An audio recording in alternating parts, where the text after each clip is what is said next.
তুমি কি কখনো এমন দোয়া করেছো যেটা করতে করতে গলা শুকিয়ে গেছে, চোখের পানি ফুরিয়ে গেছে, অথচ আশেপাশে সবাই কেবল বলে হয়তো কপালেই ছিল না? আমি করেছিলাম, আর 6 দিন পর এমন কিছু ঘটলো, আমি রীতিমতো শিউরে উঠেছিলাম।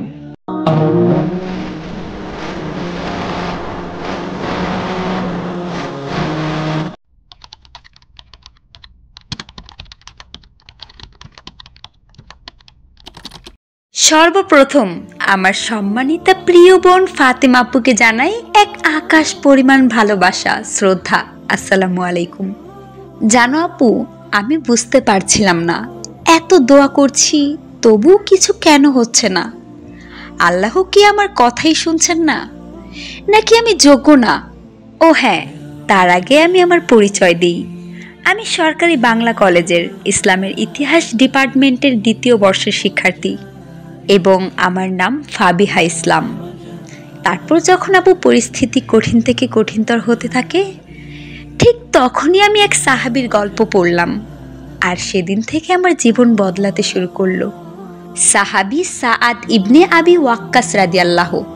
তিনি ছিলেন একজন সাধারণ মানুষ, কিন্তু রাসূল সাল্লাল্লাহু আলাইহি ওয়াসাল্লাম বলেছিলেন, তুমি যখন দোয়া করো আল্লাহ তা অবশ্যই কবুল করেন।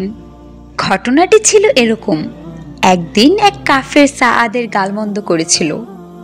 তিনি কোনো উত্তর না দিয়ে উঠে গিয়ে উজু করলেন, তারপর কাবার দিকে মুখ করে বললেন, হে আল্লাহ, তুমি যদি সত্যিই আছো তবে এই অপমানকারীর বিচার এখনই করো। কিছুক্ষণ পরেই লোকটি উটের পায়ে চাপা পড়ে মারা গেল, আর রাসূল করিম সাল্লাল্লাহু আলাইহি ওয়াসাল্লাম বলেছিলেন, সাআদ রাদিয়াল্লাহু তাআলা আনহু এর দোয়া কবুল হওয়া নিশ্চিত।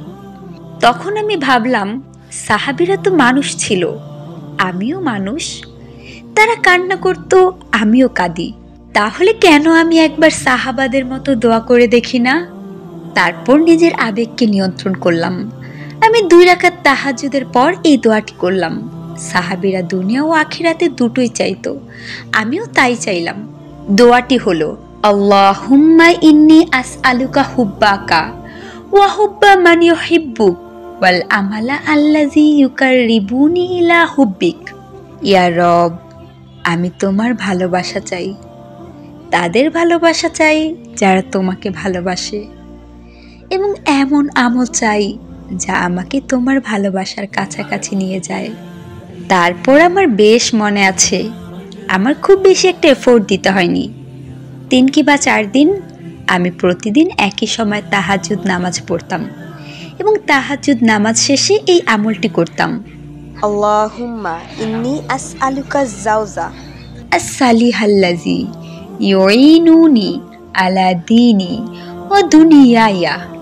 হে আল্লাহ, আমি তোমার কাছে একটি ভালো সঙ্গী চাই যে আমাকে দিনের পথে ও জীবনের পথে সাহায্য করবে। তারপর ঠিক 6 দিন পর একটা ফোন, একজন মানুষ সম্পূর্ণ অজানা, প্রস্তাব এসেছে, একটা নম্র দিনদার ভালো মেয়ে খুঁজছি। আমার নাম কিভাবে গেল কিভাবে এলো আমি জানি না, শুধু জানি আমি তো দোয়া করেছিলাম, আর দোয়া তো কখনো বিফলে যায় না।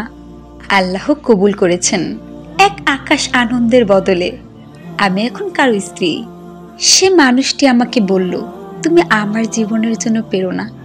আমি প্রার্থনা করছিলাম এমন কাউকে। আমি তখন কিছু বলতে পারিনি, শুধু কেঁদেছিলাম। শুকরিয়ার কান্না, দোয়ার জবাবের কান্না। সাহাবারা কখনো আশাহত হতেন না। আমি যদি তাদের মতো একটুখানি ভরসা করি, তাহলে কেন আল্লাহ আমাকে নিরাশ করবেন?